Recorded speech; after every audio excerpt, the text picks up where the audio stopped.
Welcome to Universally Judged with Siera Birchall. On the Universally Judged podcast, we share the stories that you haven't heard from pageant title holders, models, content creators, and actors. In each interview, our guests share a behind-the-scenes look at their life and the lessons they've learned along their journey. This podcast is created in collaboration with Dive Through, a mental wellness company that helps people dive through what they're going through. Welcome back to the Universally Judged podcast. Today we chat with Clauvid Daly, who is Miss Dominican Republic 2019. She placed in the top 20 at Miss Universe 2019, held in Atlanta, Georgia. And at that time, she was only 18 years old. 18 placing in the semifinals at Miss Universe. We get to chat with her today and hear a little bit about what it was like to be so young competing at Miss Universe and how she's been preparing for that moment since she was 15 years old. I cannot wait for you guys to hear my conversation with Miss Dominican Republic 2019. Welcome to the Universally Judged podcast, Clauvid, Miss Dominican Republic 2019, top 20 finalist at Miss Universe 2019. Welcome to the show. I got to see you on the Miss Universe stage. I don't know if you know this, but I was in the audience. So when Steve Harvey was announcing and he said, still in the competition is Dominican Republic, out came you. Oh my God, thank you so much. I didn't know you were there. I would have loved to meet you in person and to say hi. Because I actually, before Miss Universe, when you participated, I saw you. And I was very excited when I got the email with your invitation. Thank you so much for this. It's really nice to see you. Well, it's my pleasure. It's great to see you as well. So I want to know, though, what was that like in that moment, standing on stage at Miss Universe among all these other countries from around the world, and Steve Harvey announces you as being part of the semifinalists? What was that like? Well, I know you have a little experience, but I'm going to tell you how I felt. Earlier that afternoon, I was nervous about, Miss Universe during the night. And I remember it was so cold, but there was a moment during the afternoon that I went out, even though it was cold outside in Atlanta. And I looked at the sky and something happened that I actually don't know what happened, but it made me so calm. And that calmness remained through all the night and the days after Miss Universe was over. I'm so glad that happened, because actually that day when they called the Dominican Republic, I was so excited, but I was so calm. And yeah, I think that's, I don't know if you can relate to it, but I was actually very happy to be there and thankful for having that opportunity.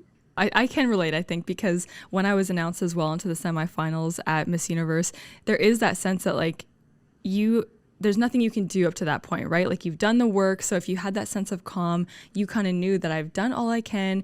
The rest is meant to be whatever happens. And it was meant to be for you to step up there at the mic with Steve Harvey. That is so cool. When you watch back those clips of yourself, do you remember being in that moment? Do you remember every single thing, or did it go by super fast? What was that like? Well, actually, I have imagined it differently, and I have actually seen the clips, and it's different of what I remember. I think it's good in a way, because it makes me realize that everything that happens on my mind is not what actually people see and what people actually expected from me. So the good things that I thought I did wasn't so good, but the bad things I thought that it actually harmed me, people didn't even notice, and I even noticed them on the clips. So I think it's amazing how people can see stuff, but how you feel in that moment there on stage. It's so true. I feel like some of those things that you think people are noticing, whether it's something you say, something you do, your body language, you look back and you weren't even doing it, or it's not even noticeable. So do you have any words of wisdom, tips, advice for women who are in the pageant world or hoping to be in the pageant world for overcoming those things of overthinking what they're doing? Yes, I will tell them to, yes, details are important. That's something that everybody should know. Details are important, but most of those details, only you notice them. So even though you are careful, you shouldn't get all that stuff up on your head. You should be yourself. And once you are yourself and you think you've been carrying all those details, then it's going to be fine. But if you live and you are always so worried about what people are going to think, if, I don't know, if you raise your hand too much, or if you say something, or if you don't, then you're not going to enjoy that wonderful experience that is being on Miss Universe. That I think that's the main thing that a girl or a pageant holder should do, is enjoy the moment and know that that moment is only going to be lived once. That's very, very true. You can only live that moment once. And if you're not enjoying it, if you're not in the moment, then you'll never really have that memory because you'll be overthinking every single thing. So what was that like for you throughout the competition? Do you feel like you lived that every single day during Miss Universe in Atlanta, Georgia? Were you in the moment, or did you ever catch yourself kind of overthinking or comparing yourself to the other women, or wondering, what did the judges think of me? Do you feel like throughout the competition you stayed true to that? Well, I'll be honest with you. There were some moments on the competition and I knew when I felt I was overthinking everything, but when I caught myself in that mode, I always snapped out because I knew that if I didn't, I was going to regret it. And thankfully, I did, because right now, the small moments that I did overthink everything are the moments that I do regret the most, because those moments, believe it or not, are the ones that harm you the most, I think, like from my perspective, because like if I were a judge at Miss Universe, I would be looking for someone true to themselves, someone that is not afraid to speak up, or someone that's not afraid to do something because somebody else might, you know. I know what you mean. Do you have any regrets? Do you feel like from competing, is there anything you wish you would have done or didn't do? Or do you feel like it played out exactly as you wanted? Well, some things did play it exactly as I wanted, but right now, if I could turn back and change something, is that on the moment in Atlanta stage, I remember I raised my hand. Like I don't know why I did that, but on camera it looked like I was trying to punch someone, and I didn't realize it at the moment. But then when I saw the clips, I realized, oh my God, why did I raise my hand so much? I think that is the only thing I would change. The other things, I think I would have changed more things, but it wouldn't get me to where I got or when I am now. So I wouldn't change that. Definitely that hand on the plans that I. Was that when you made it into the top 20 and then you were beside Steve, you like raised your arm or something? I remember this. I feel like I remember seeing a picture actually, and I was like, oh, I wonder if she was like, a lot of us talk with our hands. I definitely do. So I was like, maybe she was like adding to the whatever you were saying. I can't remember. I did. I was adding to it, but it was too much adding. It was too much adding. So you wish you could have taken that away. And then from there, you made it into the top 20. You got to have a little back and forth with Steve, and then you gave a statement, right? Yes, I did. I'm very proud of that. I worked hard on it, and I think that statement has given me a lot of opportunities after Miss Universe have finished. So to all the girls out there that are thinking or going to Miss Universe or are right now participating, and you go into the top 20, you should be careful and very, very wise of what you say on stage, because that is how people are going to see you around the world.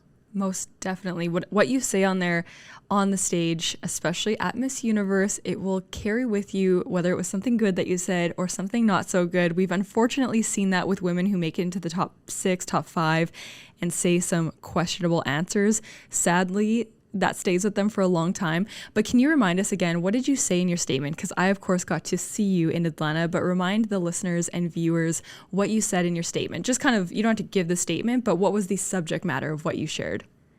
Well, mostly I talked about child marriage, the situation that we here in Dominican Republic are living with it. I'm actually very glad I did, because right now people in Dominican Republic are starting to notice this. And it took a lot of job, like since I was 15, I've been talking about it. But before myself, there were other activists that were talking about this subject as well. And just now, like decades after this topic has been being talked so over and over, is that people are actually doing something about it. And I'm very proud that I got to use my voice, especially on that stage, to talk about that subject. And that was, did you say child marriage? Yes. Wow. And so, yeah, give us kind of more of an idea. So here in Dominican Republic, there are a lot of child marriage. It's very common, sadly. Kids get married at 15, and it's legal. Wow. can take to a lot of problems within themselves, a lot of violence within their families, and it's very hurtful for everyone, including the economy. So the reason that it wasn't approved yet was because of the idea that marrying a kid to someone older, to an older man, or marrying in would give him the, let's say, like the freedom of being a grown-up. Yet I think that they are just now realizing that a 15-year-old or 14-year-old are not old enough to be an adult. Yes. And that culture that we have, I don't know if it's all around the world actually, because there are a lot of countries, 57, I think, countries that allow child marriage. Oh my gosh. Actually believe that is a good options for the kids. And actually the family, in some cases, negotiate with the man they're going to marry so they can have a monetary gain. Oh my gosh. Yes, so during a lot of time, I've been working upon this with an organization here, Plan Internacional, and my own foundation. And we've been doing a really good job, and I'm really proud that we're being heard. That's wow. That honestly, it's sad to hear, but it's important to hear, right? Because a lot of us don't know that some of this exists. And without someone like you speaking on an international stage, shedding light on this, it's just so important. So I commend you, because it can be difficult, because there's some people who for sure would not want you to speak about this. They wouldn't want you to be trying to make a change, right? So you're probably met with resistance on this. You probably have people like lifting you up, but also people who are like, Yes, there are some pro cons, people that are like against it and people that are not against it. A lot of people notice that like the ones that believe this is wrong actually stand up and started talking about it, because the ones that said that it was right and it was something decent to do, they started to raise their voice once we were starting to raise ours. And now people are actually noticing that it's something that it needs to be changed. Right. Oh my gosh. Well, speaking of being met with resistance, when you won Miss Dominican Republic, you were met with some resistance. I've seen that people weren't happy with your win. Tell us a bit about that. Like how did you handle that? How did you handle people being like, we don't think she should have been the winner? What was that like for you from your perspective? I won't lie, it was horrible. Like at the beginning, I was resisting myself. I was telling myself that I was strong and it was nothing and I could handle it. But now I know that it was horrible and it did affect me horribly. My parents and the organization thought it was a good idea to put all electronics away from me so I wouldn't have that contact. And that didn't help much, because even though I went to a supermarket or even go out to the streets, people will sign me and will scream at me on the streets. It was insane. To be honest, it was crazy. It was a very hard months. Like I think it was 4 months when people were really, really unhappy with my win. Yet some media started talking about it and started saying it was that the reason people were not happy with me, it wasn't because I didn't represent them, but because I was a woman of color. Yes, so I started getting a lot of support from media, and I think that is when everything changed. People started supporting me. There were two groups of people: the ones that didn't want me, but I had also people that want me there and were supporting me. And I think that is the thing that kept me afloat, and it didn't actually make me lose my mind, because it was really hard at first. And thanks for the support of that people, and thank God that they were there and my family was there to keep me away from electronics, because I don't know what would have happened if that amount of angerness and yeah, I don't know what would have happened if that would have continued. Right. Well, it's just, I don't think people quite understand what it is like when you have people who don't want you in the position that you're in. Like, so for yourself, you win Miss Dominican Republic. It should be so exciting. You can't wait to go to Miss Universe. It should be all happy and you're planning your year. And then you have all these people who don't want you there. They don't want you in that position. And not only are they coming at you on social media, but to have people in real life yelling at you, like you said, I mean, that would be so difficult. And here you are, though, you made it into the top 20 at Miss Universe. So I really hope that those people feel like, oh, she proved us wrong. Yeah. Was supporting me all the way to Miss Universe once they realized what was happening and the acceptance that I was having. And once I got into the top 20, oh my God, they were, I think they were happier than me because I got, and they were saying, I told you, the media was saying, she got into the top 20 and people were commenting, oh my God, I cannot believe it. She was right. We were wrong. Mm-hmm. And acceptance, I think that it changed a lot the way people see beauty pageants and the way people view beauty, because beauty is not white. Beauty, even though it can be white, but it's not always. Yes, of course. And yes, I think that I'm very proud of that, because I think it was different. Like, beauty pageants were something, but then I arrived, and then people have a different view of what a beauty queen should be. Most definitely. And so often people believe beauty pageants, or pageants in general, however you want to phrase the term, to be a woman who is light-skinned, straight, kind of wavy hair, and tall, slim. So when anyone goes outside of that, it's an uproar. I even remember when Zosie won, like, you competed with Zosie Beanie. She was the first woman to have like short hair. Like, there's been women who've had, chin length hair, but she was the first woman to actually have short hair like that. And people were in an uproar. She doesn't have the hair of a beauty queen. It's like, what does that even mean? Why is it this one standard, right? And so for you, the fact that people were saying that your skin color wasn't what they thought was beautiful, why do you think we have that perception? Do you think it's because only certain colors of skin, only certain types of hair are put on a pedestal in terms of what is beautiful? Why do we not see more diverse, every area be seen as beautiful?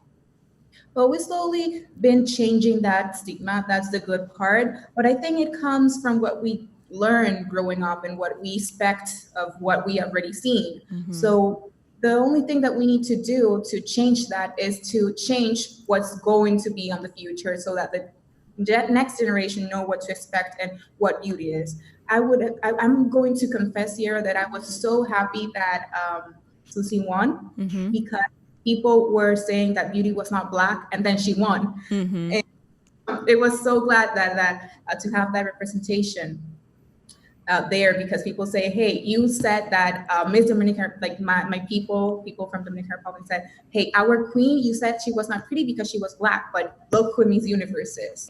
Exactly. So it was so good to have that representation and that comparison, because even though I didn't want that, I would have loved to. Mm-hmm. I know that we're well represented.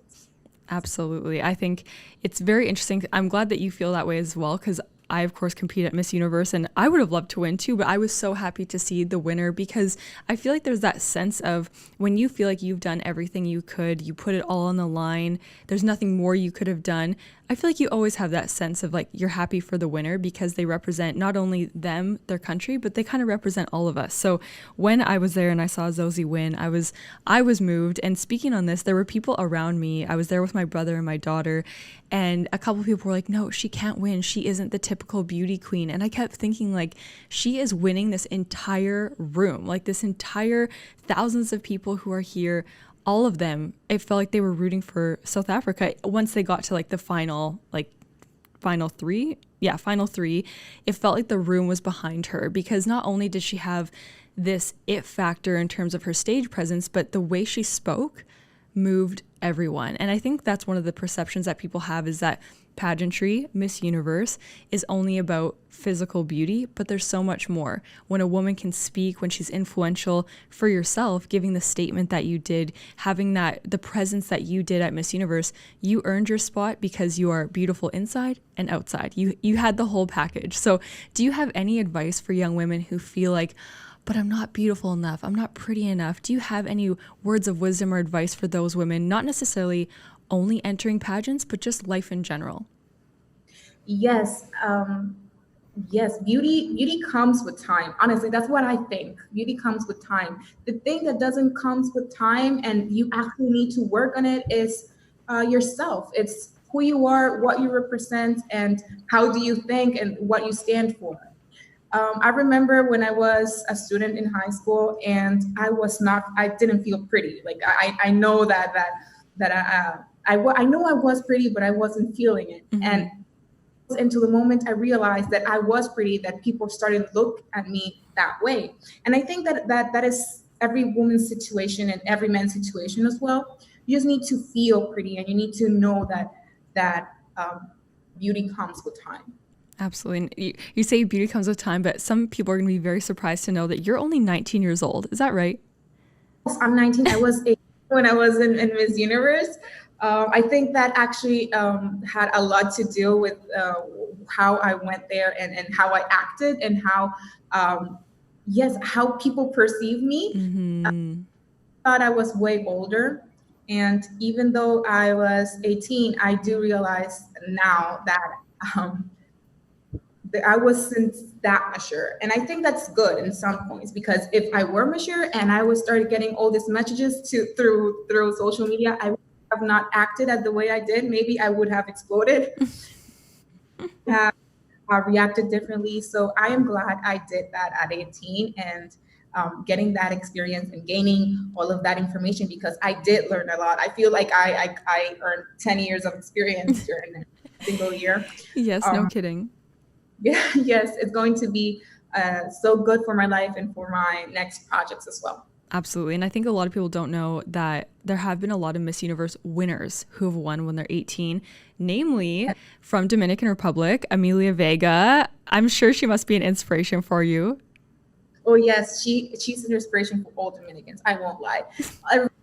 I'm not the exception. I really think what Amelia Vega did on Miss Universe is amazing, especially because I went to Miss Universe myself, and I think she did an awesome job. I thought she did an awesome job before, but now that I know what she went through, kind of, because it wasn't the same times, I admire her even more.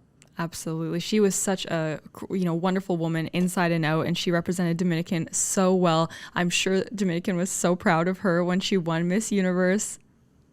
Trust me, they still are. They still are. Do they still talk about her when they talk about pageants? Yes, every single time. Every single time. Oh, that's funny. I guess that's actually kind of like in Canada as well. The last Miss Universe from Canada was Natalie Glebova, 2005, which would have been close to Amelia Vega. Amelia Vega was 2003. And so kind of close to that time. And people they talk about Natalie Glebova, because they're like the great ones that win the ultimate title. How did you get into the pageant world? Because you were only 18 when you won Miss Dominican. Had you done pageants before? Like, what was your pageant history like before that? Well, you know about Steve Harvey's mistake? Yes, for sure. I know. Everyone knows about Steve Harvey's mistake. Yes, so I was in pageantry before that when I was 7, and I grew up kind of knowing what pageantry was. But when I came into my teens, I wasn't so in love with them, because I thought that pageantry was for, stupid girls and girls that, I was wrong. But once I saw that mistake that the Miss Universe that Steve Harvey did, that he made the mistake, I realized that the winner, she was great. She was great. She was smart. And I thought, hey, I could be on that stage and I could be there, and I could do that. And so that's what I did. I decided to work since that moment. I remember I was 15 at the time. And I started doing some stuff to have a nice preparement for when I was 18, that I would have able to participate. So I started my foundation. I don't know if you know about it, because I did wanted a change to see on Dominican Republic. So I started working since then.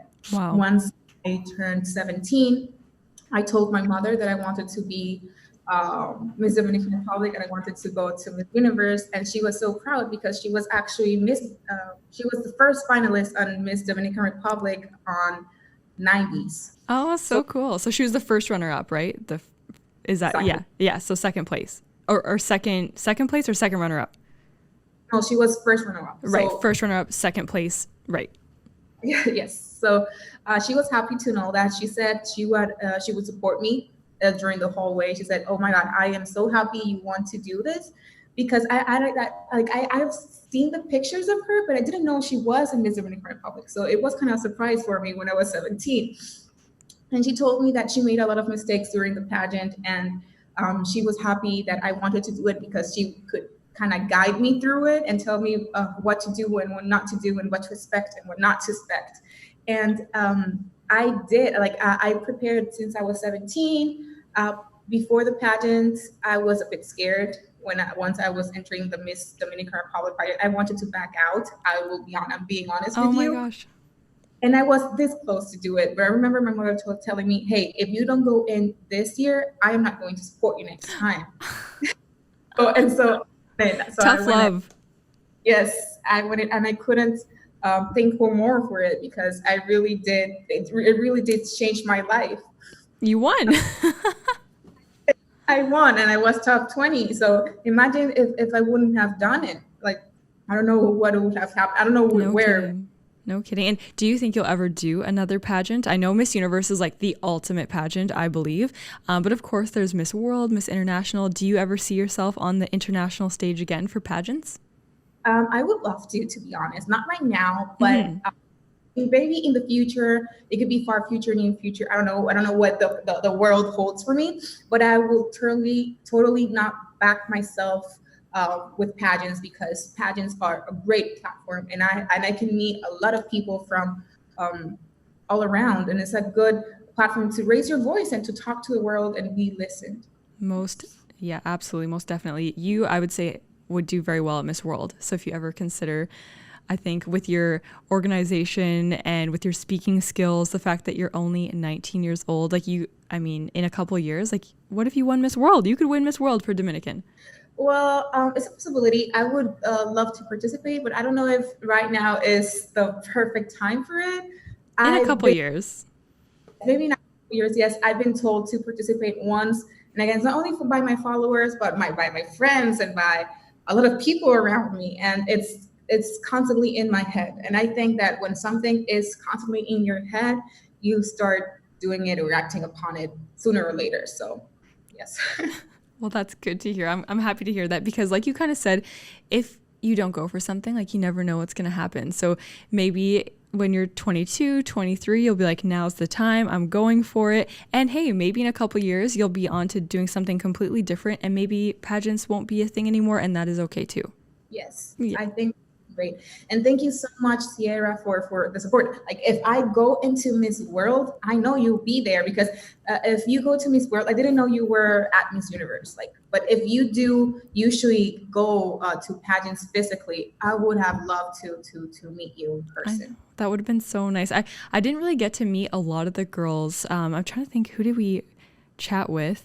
We were there a couple days before the finals, but then of course as well after the finals, you guys are all going off doing your own thing. So we were there, we were in some of the rehearsals, so we would have seen you in rehearsal because I knew some of the chaperones and stuff, so we got to sit in, and then we were at the prelims. But yeah, I didn't want to get in the faces of you guys, because I know what it's like, and you're so busy and it's exhausting. So we did meet a couple of the girls, but it would have been lovely to actually meet you in person. But maybe one day, maybe at Miss World, or maybe just who knows where. Maybe I'll be in Dominican again sometime, and we'll have to go for I don't know, I was gonna say a coffee, but something. Oh my God, I didn't remember her name, and I don't remember her band, but she came here and she called me from the pageant, and we spent the weekend together. That's so cool. Yes, we had a lot of fun, and we went out and we had blast. That is so fun. I'm totally in. If you want to come, I'll be your host in the Dominican Republic. Beautiful. After all the travel bans, because right now it's a little bit of a situation. Actually, speaking of travel, speaking of being in different countries, were you born in the U.S., born in Florida? Yes, okay. I was. But you were since 1 year old, you've been in Dominican Republic. The story has it that even I was back to the Dominican Republic the week I was born, according to stories and my parents. I don't know. But that's what I've been told, and I do believe that. My English is not from the U.S., it's from school. I learned it in school. Mm-hmm. So I would totally believe that I was here my entire life. To be honest, I realized and I learned that I was American when I traveled for the first time when I was 7 to Brazil. That I saw my passport and I asked my mother, "Mom, what is my passport different than yours?" And she explained, "Oh, because you were not born in Dominican Republic. You were born in the United States." And I was surprised. It was a surprise for me. That's so funny. Oh my gosh. So do you have two passports, or you just have your American passport? I definitely have two passports. You know that beyond Miss Universe. For Miss Universe, yeah. So I do have two nationalities. I have two nationalities, not only for Miss Universe. It's been like that since a really long time because I live here, so I cannot be an American and live here because right. I'm really proud of being Dominican. Yes. Mm-hmm. Very cool. Yeah, I was gonna say I wouldn't consider you like un-American or anything, so I didn't want to like feel like I was putting you into that box or anything like that. But tell us what it was like then going to the U.S., representing Dominican, being among all these countries from around the world, all these women from around the world. Did you ever feel intimidated? Were you excited? What was it like to step in to Miss Universe in Atlanta? You're representing your country. What was that like? Did you feel more excited or more nervous? Oh, well, I won't lie. I was intimidated, but before I went to Atlanta, because I saw Instagram, of course, all the pictures, all the people. Once I landed there, I realized there were people just like me, and they were girls just like me. And it was way, way calmer and way better once I arrived because I saw everybody was human. And once I went there, I realized that the only thing that I should have done was enjoy the experience and enjoy the everything, because all the work that I've been doing from my country is already done. So what I need to do is just show what I've been working on and show who I am. And I think that's what I did during the 10 days that I had up there in Miss Universe. I think you did. You showed up and you did very well. Who were some of your closest friends? Well, to be honest, my roommate, she was great. She was very funny. She was a very funny girl. Sorry, who was your roommate? Miss Curacao. Oh, Curacao. Yes, okay. I can't say it as beautifully as you say it. So she spoke English and Spanish and another language which I didn't understand. I never that we spoke like we spoke Spanglish, and sometimes she spoke to me in languages I couldn't understand, and it was fun. It was fun with her. She was very fun to take pictures with as well, because of course pictures are a part of everything, and she was a good partner. I went with some girls too during the gym, but the sad part is that I didn't have much time to bond with all of them because it was only 10 days. Mm-hmm. I would were more days so I could have, meet everyone deeply, like I did with Miss Curacao, because like I met everybody, but it's not the same as actually having a relationship with. 10 days is just not enough for Miss Universe. I still can't believe it was only 10 days, but that's okay. It was what it was. You guys still got to do a lot of things. So besides making it into the top 20 at Miss Universe, do you have a favorite memory from your experience in those 10 days? Oh, yes. I really liked seeing Atlanta because I liked that I felt that I was visiting Atlanta and I was being a tourist, even though I was in a pageant like Miss Universe, and going to all of those activities and going to museums and some girls went to the aquarium. I think it was great to I can say I visited Atlanta and I saw all the good sides because I actually did during Miss Universe. Well, when did you go to Atlanta? Oh, I went when I was in Miss Universe, and it's a very memory. Oh, that's so fun. Okay, taking a different turn, you have a strong presence on social media. I think you have over 90,000 followers, which that's a lot of people watching what you do. Do you ever feel a pressure to post certain things, post more, post less? Do you ever have a sense of pressure of showing yourself on your social media? Definitely, yes, I do. I think most of those followers came because of all the media exposure that I had due to my skin color, due to people not wanting me on stage. And I do feel pressure of what to post. Obviously, the pictures I used to post before the content, before the Miss Universe were not good enough. Obviously, I erased them all. But when I say good enough was, lightning, makeup, clothing. You cannot repeat clothes. And I, that's the that's like the only pressure that I feel when posting something, because it's way different of how I did it before. And but no, I can feel like I am myself with my followers, and I think that's very, very important when you have that amount of followers, is to be yourself, because there are a lot of kids, especially on my page. I have a lot of teenagers and a lot of kids following me, and I know that it's very important to keep being yourself and deliver good content to them. So yes, I do feel pressure, but it's pressure, not bad pressure. Okay, good. I was gonna say, I think a lot of people with, bigger audiences, I guess, have that pressure of like what to post. But I think at the end of the day, it is so important to share genuine content and feel like you can be yourself, because you can only pretend to be somebody else for so long. And sometimes we do see people who they're always putting on that persona, and it might not feel real because maybe it isn't. And so when we see people who are being themselves, genuine, authentic to who they are, we all love seeing that. Yes, it's very nice. Actually, once you pretend to be someone it's something that I've seen in a lot of girls during the pageant, the Miss Dominican Republic pageant. Actually, you kind of lose yourself in the way, and at the end of let's say at the end of your pretending, you don't know who you are anymore. And that's why, to all the girls that are in pageants right now, you shouldn't stop being yourself. Never. You should be yourself all the time. I definitely resonate with that, because I think women who want to compete in pageants, or really just in life, a lot of times we think we need to fit into what society wants us to be or what a pageant wants us to be. We try to be what they want us to be, rather than just being completely ourselves, genuinely ourselves. And you do lose yourself in the process sometimes, and you need to take a few steps back and be like, who am I? Who do I want to represent? Who am I as a whole? Not only do I want to show the world, but like, who am I to the core? I think that's something that seems so simple, but it's actually quite difficult. Did you find that in your process leading up to Miss Dominican, did you really have that kind of like self-discovery phase? Like, wow, I actually didn't know as much about myself as I thought I did.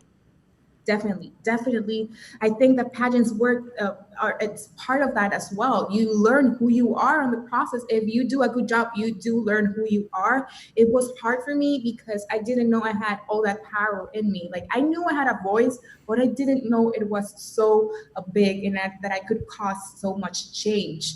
Like, even the fact that I was Black changed the country and changed how people thought about it. And I think that is the main source of what being a beauty queen is about. It's about finding your voice and speaking up and finding yourself, so that you can show people who you truly are and show the kids that they should be themselves. That's beautiful. Thank you for sharing that. I want to end on, this is how I usually end, is a question of, what advice would you give your younger self? But I feel like because you're 19, I'm like, oh my gosh, like, even though you're very mature, you're very well spoken, you don't seem like 19, I'm still like, oh my goodness. But actually, one other thing, tell us a bit more about your organization, your foundation. What's the name of it again? Well, it's Foundation Daly. I started when I was 15, as I told you before. It was with my family, my uncles that wanted to support me within that journey. I'll be honest, once I became Miss Dominican Republic, I started working with other organizations that already are well developed, like Plan Internacional, which is a very, very good organization that has been working with child marriage since a long time. And I thought it was a great idea to join myself and to join that organization. But before, when I had my own, what I did, it was to go to every single school to talk with the kids, like to have that contact with them. And I think that the fact that I had the band, once I had it, changed the game. It changed everything. Schools were more open because they're who I was. They knew my story, and the girls especially, they were so excited to meet a queen, and they listened with a lot of attention what I wanted to say, and they listened because they actually cared. And some 30 minutes presentation became 2 hours presentation, because they really wanted to know other girls' perspective of what they were living at the moment. And myself, I wanted to share my experiences with other girls as well. And I think that I learned a lot from them, and I learned a lot from them, and they learned from me. And I think that's the most important thing that you should do when you have a foundation like that. And that's one of the beautiful things about pageantry and having a title is because people are more likely to listen to you when you've kind of proven yourself, right? As kind of sad as that is, it's like, oh, wow, she's proven herself in this way. So let's listen to what she has to say. It kind of seems sad that we need to do that sometimes, but it's also just us utilizing the power of that title, of that platform. So I commend you for doing that. And let's see, do you have any advice for your younger self? Is there anything you wish you would have known? If you mean my 7-year-old, yes. I would tell that little kid to believe in herself. Oh no, maybe the girl that was scared and wanted to back out to during the time that I didn't want to be on the Miss Universe, on the Miss Dominican Republic pageant. I would tell her to go for it. I would tell her to trust herself and to remember the reason that I wanted to go in the first place. Because actually, a lot of people told me that I wasn't old enough, and that's why I couldn't go there, because I was definitely going to lose, and I was going to lose the chance of being the first time and doing a good job, and that's what I was scared of. So I would tell my younger self to not be scared because you're young. Age is just a number, even though you're too young or too old. It's just a number. You shouldn't be represented because of your age. If you believe is something that you want and you believe is right, then you should do it. Well, thank you so much. You are so wise beyond your years. And I think I'm just so impressed that you have so many amazing things to say. You're so accomplished at 19 years old. And I mean, I'm 27 and I just feel like, wow, that is incredible. So thank you so much for taking the time. Thank you for your words of wisdom. Thank you for giving back in the way that you have since 15 years old. That is so wonderful. Thank you so much. Thank you for inviting me. It was really nice to talk to you, not in person through Zoom, but either. It was really nice to talk to you. I will still continue to watch your YouTube videos. I've seen them since you started, because I told you that I'm back into the Miss Universe world since I was 15, and I've been on top of you since then. So